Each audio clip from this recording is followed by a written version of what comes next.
인생에 어려움이 우리 앞에 있을 때 우리는 저마다 이 자신의 방법을 찾아서 그 어려움을 헤쳐 나가는 것을 보게 됩니다.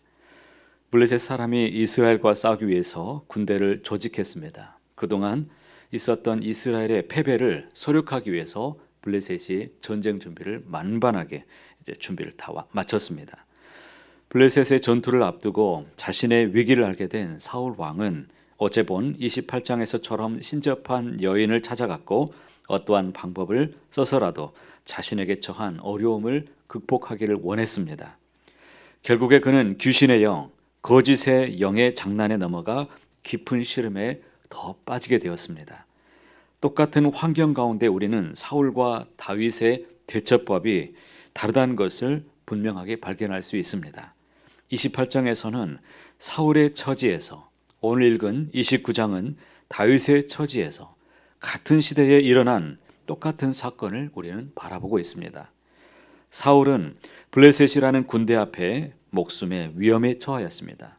다윗은 길보아 전투에 참전하게 되어 자신의 백성인 그 이스라엘을 함께 전투에 나아가서 싸워야 되는 그러한 어려움에 처하게 됩니다. 운명의 장난 같은 일이 지금 일어난 것이죠. 사울과 다윗 둘 모두에게 있어서 어쩌면 그들 힘으로는 피할 수 없는 어려움을 그들이 이제 만나게 된 겁니다. 블레셋 사람들은 아벡에 진을 치고 이스라엘 사람들은 이스라엘의 샘 곁에 진을 쳤습니다. 블레셋의 아기스 왕 밑으로 들어가서 그와 동맹을 맺고 협력한 일은 다윗에게 치명적인 큰 실수였습니다.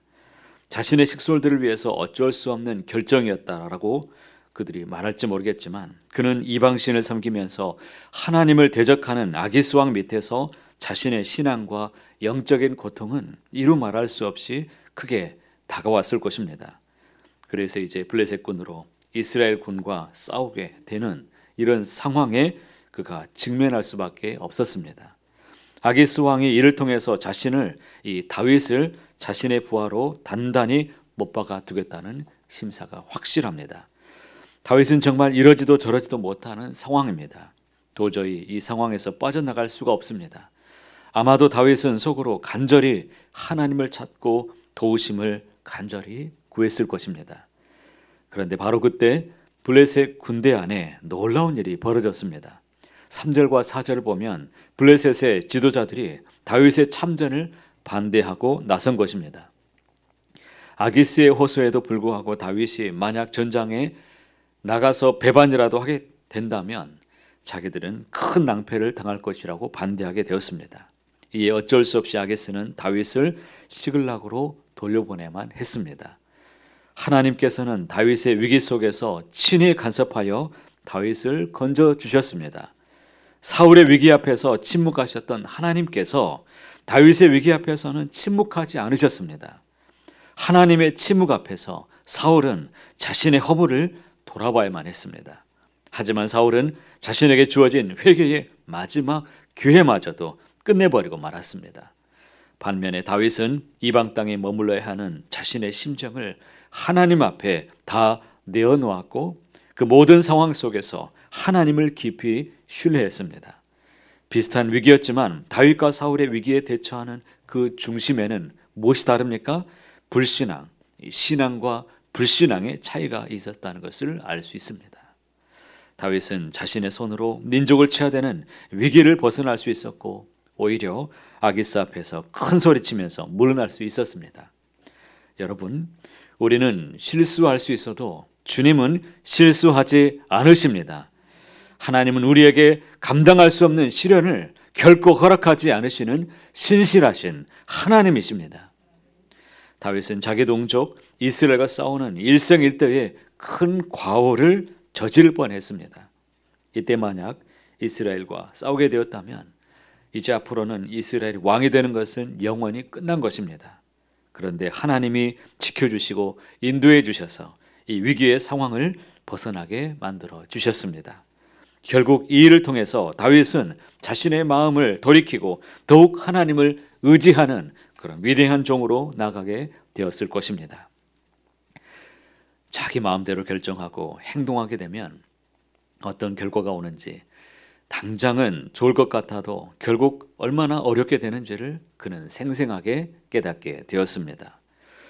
우리도 기도하지 않고 우리 생각대로 결정하면서 대충 살아가는 경우가 많이 있습니다.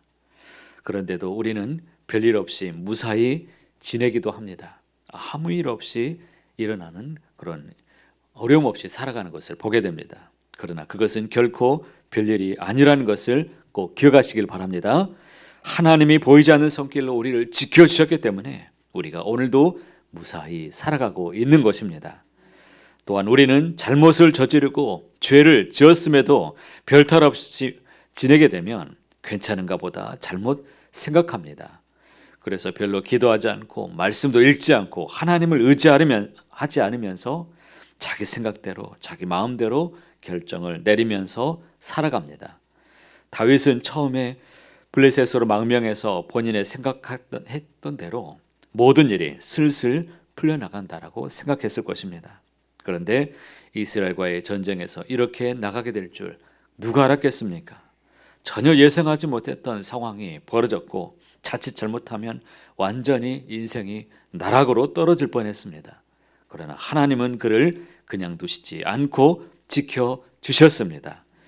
때문에 다윗은 이러한 경험을 바탕으로 그 유명한 시편 23편에서 이렇게 고백하죠. 내가 사망의 음침한 골짜기로 다닐지라도 해를 두려워하지 않을 것은 주께서 나와 함께 하심이라. 주의 지팡이와 막대기가 나를 안위하시나이다. 이 고백이 오늘 살아가는 오늘 우리에게도 이러한 고백의 길을 간절히 소망합니다. 오늘 우리에게도 하나님의 동일한 역사, 동일한 은혜가 있습니다. 그러기에 우리는 인생의 곤란한 문제로 인해서 이런저런 시험거리와 아픔, 그런 어려움이 있다 할지라도 우리는 결코 낙심하지 않습니다. 사방으로 우겨쌈을 당하여도 쌓이지 않습니다.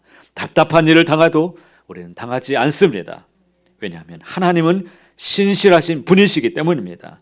그 신실하신 사랑을 늘 주님 안에서 누리시며 믿음으로만 살아가시기를 간절히 소망합니다. 내 의지와 실력을 믿는 것이 아니라 나를 향한 신실하신 하나님의 사랑을 믿으십시오.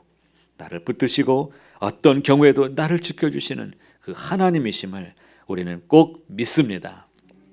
그러므로 늘 신실하신 사랑으로 우리를 지키시고 인도하시는 하나님을 오늘도 만나시길 바랍니다. 이제 더욱 하나님만을 붙잡고 의지하시며 기도하시길 바랍니다.